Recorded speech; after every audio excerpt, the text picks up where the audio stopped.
20년 9월 4일 금요일입니다. 오늘 아침 우리에게 주신 하나님의 말씀은 고린도전서 10장 1절에서부터 13절까지 말씀입니다. 형제들아, 나는 너희가 알지 못하기를 원하지 아니하노니 우리 조상들이 다 구름 아래에 있고 바다 가운데로 지나며 모세에게 속하여 다 구름과 바다에서 세례를 받고 모두가 같은 신령한 음식을 먹으며 모두가 같은 신령한 음료를 뒤따르는 신령한 반석으로부터 마셨으니 그 반석은 곧 그리스도시라. 그러나 그들의 다수를 하나님이 기뻐하지 아니하셨으므로 그들이 광야에서 멸망을 받았느니라. 이러한 일은 우리들의 본보기가 되어 우리로 하여금 그들이 악을 즐겨한 것 같이 즐겨하는 자가 되지 않게 하려 함이니 그들 가운데 어떤 사람들과 같이 너희는 우상 숭배하는 자가 되지 말라. 기록된 바 백성이 앉아서 먹고 마시며 일어나서 뛰논다 함과 같으니라. 그들 중에 어떤 사람들이 음행하다가 하루에 2만 3천 명이 죽었나니 우리는 그들과 같이 음행하지 말자. 그들 가운데 어떤 사람들이 주를 시험하다가 뱀에게 멸망하였나니 우리는 그들과 같이 시험하지 말자. 그들 가운데 어떤 사람들이 원망하다가 멸망시키는 자에게 멸망하였나니 너희는 그들과 같이 원망하지 말라. 그들에게 일어난 이런 일은 본보기가 되고 또한 말세를 만난 우리를 깨우치기 위하여 기록되었느니라. 그런즉 선줄로 생각하는 자는 넘어질까 조심하라. 사람이 감당할 시험 밖에는 너희가 당한 것이 없나니 오직 하나님은 미쁘사 너희가 감당하지 못할 시험 당함을 허락하지 아니하시고 시험 당할 즈음에 또한 피할 길을 내사 너희로 능히 감당하게 하시느니라. 9장에서 바울은 오직 복음을 위하여 자신의 권리를 포기하고 맡겨진 사명을 감당하겠노라고 말합니다. 충분히 요구할 수 있는 권리라 하더라도 자신이 그것을 주장하지 않으므로 주님의 복음이 더욱 사람들에게 전해지기를 바라는 것입니다. 그래서 바울은 아내를 두는 것과 살해를 받는 것과 또 복음을 받게 될 자들과 같이 되기를 결심할 뿐만 아니라 달리기 선수와 같이 최후 승리를 위해 자신을 복종시키기로 결심했다고 합니다. 이어서 바울은 고린도 교회 성도들에게 우상 숭배에 대한 교훈을 주고자 구약의 이스라엘 백성들이 겪었던 일들을 말합니다. 1절입니다. 형제들아, 나는 너희가 알지 못하기를 원하지 아니하노니 우리 조상들이 다 구름 아래에 있고 바다 가운데로 지나며. 바울은 고린도 교회 성도들을 향해 형제라고 부르며 그들을 향한 자신의 애정을 표현합니다. 그리고 그들이 역사적으로 너무나 잘 알고 있을 이 사건들이 가진 영적인 의미를 알아야 함을 강조합니다. 바울이 언급한 사건들은 무엇입니까? 2절부터 4절입니다. 모세에게 속하여 다 구름과 바다에서 세례를 받고 모두가 같은 신령한 음식을 먹으며 모두가 같은 신령한 음료를 뒤따르는 신령한 반석으로부터 마셨으니 그 반석은 곧 그리스도시라. 바로 이스라엘 백성들이 모세를 따라 출애굽하며 광야에서 겪었던 일들입니다. 이스라엘 백성들은 하나님의 초자연적인 역사들을 일상에서 겪었습니다. 하나님은 이스라엘 백성들에게 구름 기둥을 통해 강렬한 햇빛을 막아주셨고 추운 밤에는 불 기둥을 통해 그들의 앞길을 인도하셨습니다. 또한 앞길을 막는 홍해를 갈라 바다 가운데를 지나가게도 하셨습니다. 황폐한 광야에서 만나와 반석의 물을 통해 생명의 근원이신 하나님을 경험하게 하셨고 이렇게 생수가 나오는 반석을 통해서 예수님이 어떤 분이신지 알게 하셨습니다. 그러나 이렇게 큰 기적을 경험했던 이스라엘의 결말은 좋지 못했습니다. 5절입니다. 그러나 그들의 다수를 하나님이 기뻐하지 아니하셨으므로 그들이 광야에서 멸망을 받았느니라. 그들 다수가 하나님이 기뻐하지 않을 일을 저질렀고 그 결과 광야에서 멸망당하게 되었다는 것입니다. 6절입니다. 이러한 일은 우리들의 본보기가 되어 우리로 하여금 그들이 악을 즐겨한 것 같이 즐겨하는 자가 되지 않게 하려 함이니, 바울은 이스라엘의 역사를 본보기로 삼아서 성도들이 그들과 같이 악을 즐겨하지 않기를 바랍니다. 악을 즐겨하다가 망했던 이스라엘 백성들을 따르지 않기를 바라는 것입니다. 그리고 이어서 나오는 7절에서 10절은 이러한 죄를 구체적으로 언급하는데, 우상숭배와 음행과 하나님을 시험하고 원망하는 것과 같은 그러한 범죄들입니다. 이 모든 죄악들로 인해 이스라엘이 멸망을 당하게 되었으니 너희는 제발 그렇게 되지 말라는 것입니다. 11절입니다.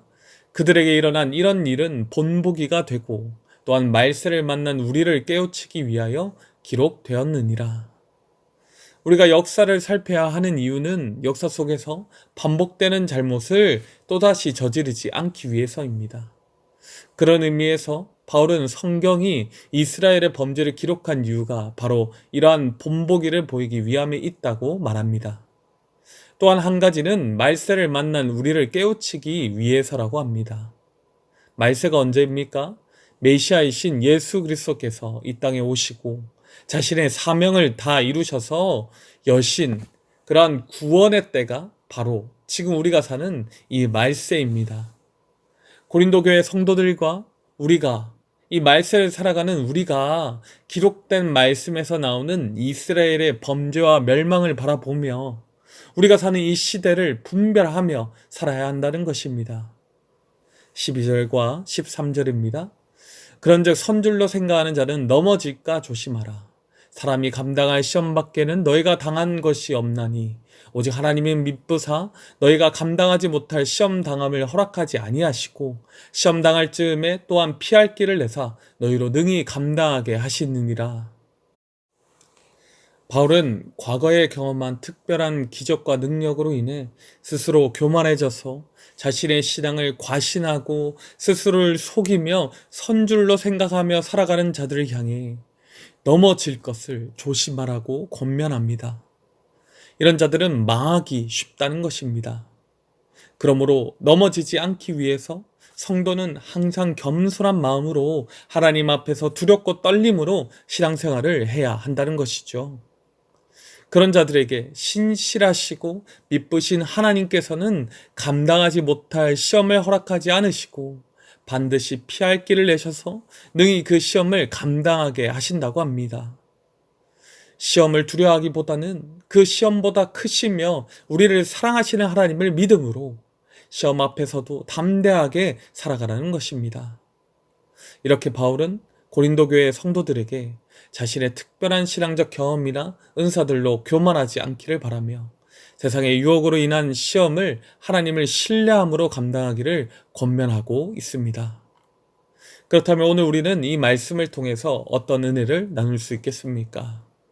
첫째로, 과거의 경험과 능력을 붙잡지 말고 오직 예수님만 붙잡고 살기를 원합니다. 바울은 큰 기적을 경험했던 이스라엘도 범죄함으로 결국은 멸망당했다고 말합니다. 우리는 이러한 바울의 말이 당황스럽게 느껴집니다.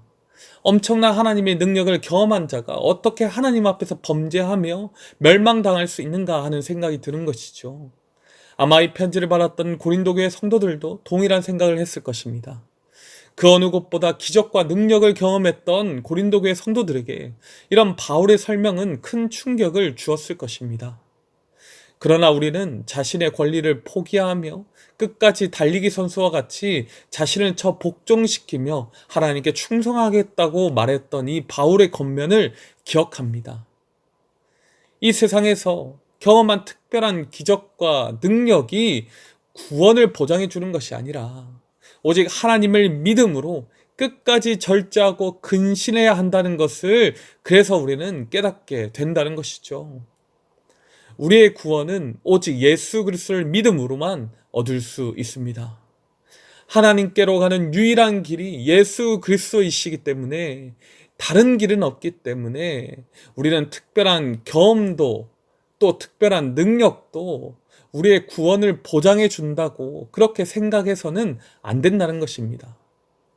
오직 예수 그리스도입니다. 그분만이 우리에게 생명수를 주시는 반석이 되십니다. 이런 예수님만 붙잡는 성도는 예수님이 사셨던 삶을 본받으며 살아갑니다. 마음과 뜻과 힘을 다하여 주 하나님을 사랑하고 내 이웃을 내 몸과 같이 사랑하게 됩니다.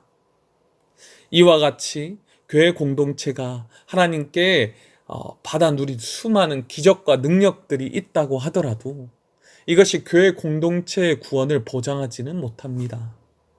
하나님이 기뻐하지 않으시는 범죄를 이 공동체가 계속해서 저지른다면 결국 이 공동체는 와해되고 멸망당하게 될 것입니다. 오직 예수 그리스도를 믿음으로 우리가 그분만을 바라보며 하나님이 우리에게 주신 새 언약의 계명인 하나님 사랑, 이웃 사랑을 끝까지 붙들고 자신을 절제하고 근신하며 살아가는 공동체만이 하나님을 기쁘시게 할 것입니다. 사랑하는 성도 여러분, 우리는 과거의 경험과 능력을 붙잡고 살아가지 않기를 원합니다. 지금 우리에게 주시는 은혜를 바라보며 오직 예수 그리스도만을 붙잡고 그분의 제자로 그분의 삶을 쫓아 살며 끝까지 충성되게 살아가시기를 간절히 소원합니다. 둘째로, 힘든 시험 앞에서도 끝까지 하나님의 신실하심을 믿기 원합니다. 이 세상을 살아가는 성도들에게 시험은 늘 찾아올 수밖에 없습니다. 그렇기에 자신이 당한 이 시험 앞에서 자신만 특별하게 당하는 것처럼 하나님을 원망하거나 신앙을 저버려서는 안 됩니다. 반대로 자신의 경험과 능력에 매여서 시험 앞에서 교만해져서도 안 됩니다. 그러한 사람들은 하나님이 아니라 연약한 자기 자신을 믿음으로 넘어질 수밖에 없기 때문입니다.